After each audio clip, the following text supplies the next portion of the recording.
আপনার কি ট্রানজিট দেওয়ার জন্য নিহত হয়েছে? কি ট্রানজিট দেওয়ার জন্য নিহত হয়েছে? এইটা বাংলাদেশ, এখানে কারো দাবিদারি চলবে না। আপনারা আমাদের দূতাবাসে হামলা করেছেন, ভারত সরকারকে বলবো আপনারা যদি এইটার বিরুদ্ধে ব্যবস্থা না হন, বাংলাদেশে আপনাদের কোনো দূতাবাস আসতে থাকবে না। আমরা ভারতের বিরুদ্ধে যুদ্ধ ঘোষণা করব। আপনি একদম নিশ্চিন্ত থাকেন, আগামী এক সপ্তাহে ভারতের বেশ কয়েকটি অঙ্গরাজ্য, ভারতের বড় বড় ব্যবসায়ী, ডিলার, এক্সপোর্টার, ইম্পোর্টার, ইভেন যারা বাংলাদেশের সাথে বিভিন্ন ধরনের ব্যবসা বাণিজ্যে জড়িত আছেন, এই এক সপ্তাহ হচ্ছে তাদের ব্যবসায়িক সুনাম কামানোর সময়। এতক্ষণ দেখছিলেন সংবাদ শিরোনাম, এবার দেখবেন বিস্তারিত ভিডিও দেখার আগে আপনার কাছে ছোট করে একটি অনুরোধ, আপনি যদি এ ধরনের আপডেট নিউজগুলো সবার আগে পেতে চান অবশ্যই চ্যানেলটি সাবস্ক্রাইব করে রাখবেন। দর্শক চলুন কথা না বাড়িয়ে একের পর এক ভিডিওগুলো দেখে আসি। আপনি একদম নিশ্চিন্ত থাকেন, আগামী এক সপ্তাহে ভারতের বেশ কয়েকটি অঙ্গরাজ্য, ভারতের বড় বড় ব্যবসায়ী, ডিলার, এক্সপোর্টার, ইম্পোর্টার, ইভেন যারা বাংলাদেশের সাথে বিভিন্ন ধরনের ব্যবসা বাণিজ্যে জড়িত আছেন, এই এক সপ্তাহ হচ্ছে তাদের ব্যবসায়িক সুনাম কামানোর সময়। ভাই কিভাবে? যে কোনো দেশে যখন একটা জাতীয় ইস্যু থাকে, ন্যাশনাল ইস্যু, তো প্রত্যেকটা বড় বড় কোম্পানিগুলো তারা করে সেই ইস্যুতে কানেক্টেড হয়। এবার ওইখানে তাদের সাময়িক ক্ষতি হলেও তারা ওইটাতে কানেক্টেড হয়। কেন? দেশের বৃহত্তর গোষ্ঠী তাদেরকে কানেক্টেড না হলে ভিলেন ভাবে। আবার এই সুযোগে সাময়িক ক্ষতি হলেও পরবর্তী সময় তারা কিন্তু বিভিন্ন ধরনের অ্যাডভান্টেজ পায়। তো আমরা ভারতের সাথে যে খেলা শুরু করেছি, একাংশের মানুষ ইস্কন ইস্যু আলাদা, চিন্ময় কৃষ্ণা ইস্যু আলাদা, বাট ভারত ইস্যুতে এই মুহূর্তে সারা বাংলাদেশে যা ঘটছে আমরা অ্যাকশনের দৃশ্যপট দেখতে পাচ্ছি, এমনকি এটা স্টেপ 2, এরপর আরও অনেকগুলো আসবে। আমরা সেগুলোকে মোকাবেলা করার জন্য কতটুকু প্রস্তুত আছি, কতটুকু প্রস্তুত নেই। যদি প্রস্তুত থাকি ফাইন, ভারতের এই বিষয়গুলো আমাদের গায়ে লাগবে না। যদি প্রস্তুত না থাকি, আমাদের জনগণই আবার আমাদের উপরে চাপ প্রয়োগ করবে যে আপনি কি করেন, এনা সেনা, আর এটা নিয়ে আওয়ামী লীগও খেলবে। গতকালকে বলছিলাম যে চিকিৎসা ইস্যুতে ভারতের বেশ কয়েকটি হাসপাতাল স্টেট আপনার একটা শক্ত অবস্থান নিয়েছে। এরপরে ত্রিপুরা রাজ্য থেকে একটা সিদ্ধান্ত আসছিল ব্যবসা বাণিজ্য বন্ধ। তো প্রথম যে জিনিসটাতে হাত দিচ্ছে ভারত, সেটা হচ্ছে আলু। বেশি করে আলু খান, ভাতের উপর চাপ কমান। বাট এখন বাংলাদেশে নতুন আলুর কেজি শুনছি 150 টাকা, 120 টাকা, আর পুরান আলু 80 টাকা, 100 টাকা। তো এখন আমাদের আলুর বাজারের একটা বিশাল অংশ যোগান কিন্তু ভারত দেয়। এখন এই সিচুয়েশনে ভারত যাই না বুঝা উইদাউট এনি সিগন্যাল আলু সাপ্লাই বন্ধ করে দিয়েছে। আবার পেঁয়াজ সাপ্লাই আসবে, তারপরে ধরেন মানে যে জিনিসগুলো বাংলাদেশের আম জনতার সাথে কানেক্টেড। কারণ এবারের বিষয়টা সরকার টু সরকারে নাই, জনতা টু জনতার মধ্যে কিন্তু, ব্যবসায়ী টু ব্যবসায়ীদের মধ্যে কিন্তু আপনি দেখবেন যে এই পাল্টাপাল্টি একটা অবস্থান শুরু হয়েছে।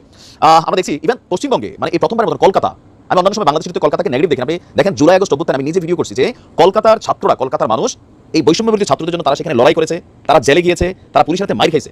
তো তাদের ক্ষোভটা হলো যে তোমরা জুম্মা আইলা না যে বৈষম্যবিরোধী সমন্বয়ক হাসনাত বা সার্জিস তারা যেভাবে ভারত নিয়ে কথা বলে, এটা কলকাতার জনগণ কিন্তু মানতে পারতেছে না। কেন?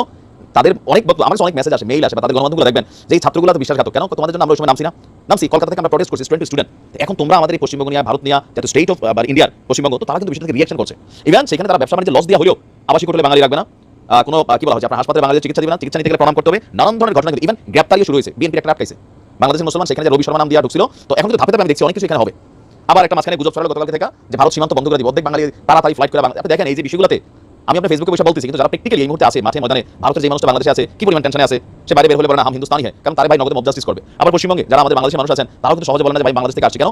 সেখানে ইস্কনরা যেভাবে রাস্তায় নামছে, কলকাতার জনগণ যেভাবে রাস্তায় নামছে, যে কোনো সময় একটা দুর্ঘটনা ঘটবে, আপনি ফেসবুকে প্রতিবাদ করবেন, লাভ হবে কি? ক্ষতিগ্রস্ত হবে জনতা। এখন এই সিচুয়েশনে এসে আপনার ভারতের পশ্চিমবঙ্গের রাজ্য সরকার আলু রপ্তানিতে স্লট বুকিং বন্ধ করে দিয়েছে। এই কারণে আজকে থেকে হিলি স্থলবন্দর দিয়ে ভারত থেকে আলু আমদানি বন্ধ। এর আগে 26 নভেম্বর আপনার হিলি বন্দর দিয়ে আলু এবং পেঁয়াজ রপ্তানি বন্ধ করেছিল সরকার, বাট পরে বাংলাদেশের বিশেষ সিচুয়েশনকে কেন্দ্র করে আপনার কিন্তু আবার এটা খুলে দেওয়া হয়েছিল। আমদানিকারকরা বলছে যে নতুন করে স্লট বুকিং বন্ধ হয়ে যাওয়ায় আজকে সোমবার থেকে আলু আমদানি বন্ধ।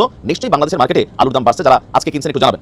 তবে এখন পর্যন্ত সেখান দিয়ে পেঁয়াজ সহ অন্যান্য পণ্য বাংলাদেশে যাতায়াত করছে। তবে স্থানীয় ব্যবসায়ীরা, স্থানীয় আমজনতা তাদের দেশের গাড়ি, ট্রাক সব আটকায় দিচ্ছে। এটা ধর্মীয় ইস্যুতে কানেক্টেড হয়ে গেছে। ওই দেশের জনগণ বলছে এই রোড দিয়ে যেতে দিব না, লই আসো তোমার সরকার। এরপর যে গ্রেপ্তারের সময় দেখলাম বিভিন্ন কটেজগুলোতে, হোটেলগুলোতে অভিযান শুরু হয়েছে। বিএনপির একজন নেতা তিনি গ্রেপ্তার হয়েছেন, যদিও তিনি অন্যায় কাজই করছেন। তো এরকম অনেক কাজ ইউরোপ আমেরিকাতে ভারতীয়রা করে, আমরা বাংলাদেশিরও করি, রিফিউজি সাজারে যেখানে নানান কাহিনী করি। তো যাই হোক, এখন পরিস্থিতি যেভাবে বিগড়াচ্ছে, এটা আসলে কিভাবে সলিউশন হবে আমি নিজে বুঝছি না। আমি একটু বিএনপিটা বলি, কলকাতায় যে নেতা আটক হয়েছেন, আওয়ামী লীগ আটক করবে না হয়তো। আবার ভারত সরকার একটা ঘোষণা দিয়েছে হিন্দুদের জন্য ভারতে যাওয়া, মানে ভারত পজিটিভ সাপোর্ট দিবে যদি কোনো হিন্দুরা ভারত যায়। এগুলো এখানে একটা রাজনীতি হচ্ছে ভারতের জনগণের কাছে। ভারতের সরকার কিন্তু রাজনীতি করতেছে, এটা বাস্তব, ঠিক আছে? জনগণ অনুভূতিতে আছে, আমরা যেমন ফিলিস্তিনের সাথে অনুভূতি করি, কাশ্মীর নিয়ে করি, তো এরা একই স্টাইলিং তো এগুলো হয়ে গেছে। আচ্ছা, আমরা যদি দেখি আপনার গোপন তথ্যের ভিত্তিতে কলকাতার মার্কুইস স্ট্রিটের একটি হোটেল থেকে একজন বাংলাদেশি ব্যক্তিকে কলকাতা পুলিশ গ্রেপ্তার করেছে। ভারতীয় সংবাদ মাধ্যম বলছে যে এই ব্যক্তি বিএনপির সাবেক নেতা, তার নাম হচ্ছে সেলিম মন্ডল। কিন্তু ভারতে তিনি হিন্দু নামে রবি শর্মা নামে ভুয়া ইন্ডিয়ান পাসপোর্ট, ভারতীয় ভুয়া আধার কার্ড, ভোটার কার্ড, এমনকি প্যান কার্ডও বানিয়েছেন বলে অভিযোগ রয়েছে। পার্ক স্ট্রিট থানায় এই বাংলাদেশের বিরুদ্ধে মামলা হয়েছে এবং সমস্ত ভুয়া নথিপত্র পুলিশ জব্দ করেছে। তার বিরুদ্ধে অলরেডি মামলা টামলা আপনার এখানে শুরু হয়ে গেছে। তো সবকিছু মিলিয়ে আমার মনে হয় যে বিষয়টা এবার অনেক দূর গড়িয়ে যাবে। এখন কিভাবে সমাধান হবে?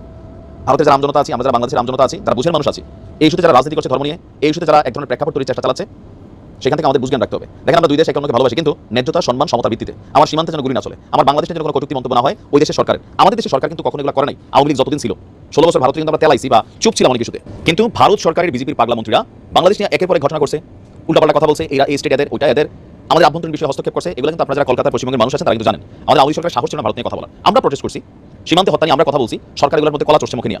এখন মানুষ কথা বলতেছে ওই যে পুরানো যে ইস্যুগুলো, তো এত বছর যে ভারত বলছে বাংলাদেশ চুপ ছিল, বা মানে সরকার চুপ ছিল, জনগণ কিন্তু প্রটেস্ট করছে। এখন এগুলো যে পুরানো ঝালটাল হয়তো একটু ছাড়তেছে, বাট এর মাঝখানে একটা রাজনীতি করার ট্রাই চলছে। এখানে নানান ধরনের মুভমেন্ট চলছে, সবকিছু মিলিয়ে এগুলো আমরা তো বুঝি। তো দুই দেশের মানুষকে ধৈর্য ধরার আহ্বান জানাবো, পাশাপাশি বিশেষ করে পশ্চিমবঙ্গে যারা বাংলা ভাষাভাষী মানুষ আছেন একে অন্যের প্রতি শ্রদ্ধাবোধের জায়গাটা ঠিক রাখবেন। আপনারাও বুঝজ্ঞান নিয়ে কথাবার্তা বলবেন, আমরাও চেষ্টা করি বুঝজ্ঞান নিয়ে কথাবার্তা বলতে। ভালো থাকুন, আসসালামু আলাইকুম। এই ভিডিওটি দেখছিলেন, এ সম্পর্কে আপনাদের কোনো মন্তব্য থেকে থাকলে অবশ্যই কমেন্টে লিখে পাঠাবেন। এবার দেখে আসবো আরো একটি আপডেট নিউজ। শহীদ আবরার কি ট্রানজিট দেওয়ার জন্য নিহত হয়েছে? সাইদ কি ট্রানজিট দেওয়ার জন্য নিহত হয়েছে?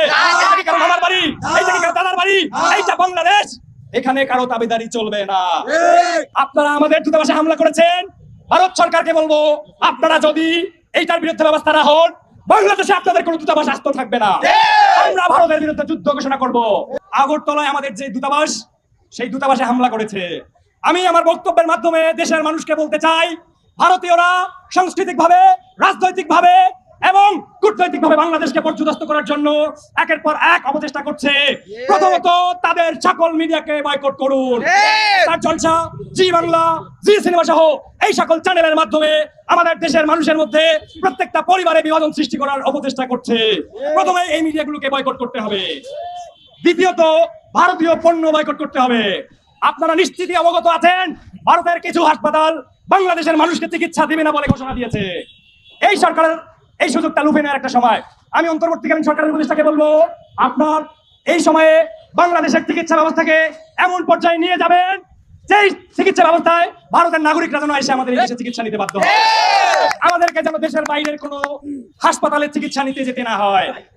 ভারতের চিকিৎসালয়গুলো, ভারতের হাসপাতালগুলো আমাদেরকে চিকিৎসা দেওয়া বন্ধ করার ঘোষণা দিয়েছে। বাংলাদেশের মানুষের পক্ষ থেকে আমি বাংলাদেশের মানুষকে বলবো, আমরা সেই দেশে যাওয়া বন্ধ করে দিব। এবং আপনারা দেখবেন তাদের একটা মিডিয়া, তারা বলে এই যে চট্টগ্রামের এই অংশটা তারা যদি পায় তাহলে তাদের জন্য ভালো হয়ে যাবে। মামার বাড়ির আবদার, লক্ষ লক্ষ প্রাণের বিনিময়ে একটা দেশ স্বাধীন হয়েছে, সেই দেশে মামার বাড়ির আবদার মতো, হ্যাঁ ইতিপূর্বে অবশ্য মামার বাড়ির আবদার বুবুর কাছ থেকে পেয়েছিল, আবদার করে আম পাইছে, ইলিশ পাইছে, জমি পাইছে, তারপরে ট্রানজিট পাইছে। তো আমরা তো আসলে দিব না। আমরা কি দেব? শহীদ আবরার কি ট্রানজিট দেওয়ার জন্য নিহত হয়েছে? সাইদ কি ট্রানজিট দেওয়ার জন্য নিহত হয়েছে? এটা কি কারো মামার বাড়ি? এইটা কি কারো দাদার বাড়ি? এইটা বাংলাদেশ, এখানে কারো দাবিদারি চলবে না। আপনারা আমাদের দূতাবাসে হামলা করেছেন, ভারত সরকারকে বলবো আপনারা যদি এইটার বিরুদ্ধে ব্যবস্থা না হন, বাংলাদেশে আপনাদের কোনো দূতাবাস আস্ত থাকবে না। আমরা ভারতের বিরুদ্ধে যুদ্ধ ঘোষণা করব। বিগত 16-17টা বছর বাংলাদেশ চলেছে ভারতীয় দালালদের দ্বারা। আর সেই দালালদের যে বাহিনী, পুলিশ বাহিনী থেকে শুরু করে প্রত্যেকটা বাহিনীর অস্ত্রের মুখে এই নিরস্ত্র ছাত্র জনতারা দাঁড়িয়ে ছিল। এবং আমরা দাঁড়ানোর ফলস্বরূপ বাংলাদেশের যে স্বাধীনতা পেয়েছি, আমরা সবাইকে হুঁশিয়ার উচ্চারণ করে বলে দিতে চাই, আমরা ভয় করি না কোনো বুলেট বোমা। আমরা জীবন দিতে শিখে গিয়েছি। বাংলাদেশের জনগণ ভারতীয় আগ্রাসন আর কশ্চিনকালেও মেনে নিবে না। তোমরা ভারতে বসে আবারও আমাদের এই বাংলাদেশকে নিয়ে যে ষড়যন্ত্রের খেলায় মেতে উঠেছো, আমরা বলতে চাই অবিলম্বে তোমাদের এই নোংরা খেলা বন্ধ করো, না হলে বাংলাদেশের প্রত্যেকটি ইঞ্চি ইঞ্চি মাটিতে প্রত্যেকটি সংগ্রামী যুবক থেকে শুরু করে প্রত্যেকটা বৃদ্ধ আমরা রাস্তায় রাজপথে নেমে আসতে বাধ্য হবো। বাংলাদেশি দূতাবাসে হামলা চালানো হয়েছে।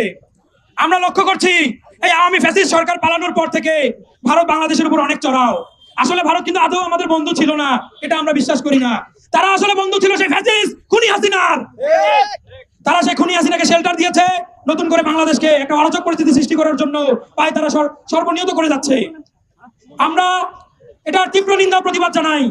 বাংলাদেশে যে একটি জঙ্গি সংগঠন আছে ইসকন, অনতিবিলম্বে এই অন্তর্বর্তীকালীন সরকারের কাছে আহ্বান জানাই, অন্যান্য দেশের মতো বাংলাদেশ থেকেও ইসকনকে নিষিদ্ধ করা হোক।